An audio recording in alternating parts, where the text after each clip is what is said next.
sóhun gbogbo. Ilẹ̀ agbára. Orísun ìyè wa. Ẹ̀yin ti tó láti gbà mí. Kọ́kọ́rọ́ ìdá ìdè àti àlá ń bẹ lọ́wọ́ rẹ̀ Jésù. Já ìdè wa. Bàbá jẹ́ ká lọ lómìnira.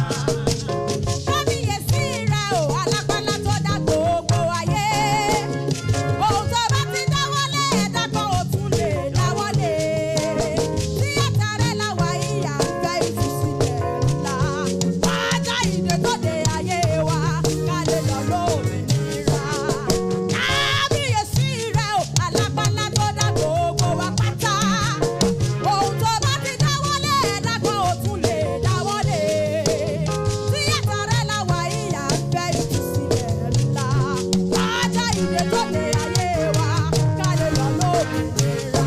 Ìwọ ni Ìwọ lórí sóhun gbogbo.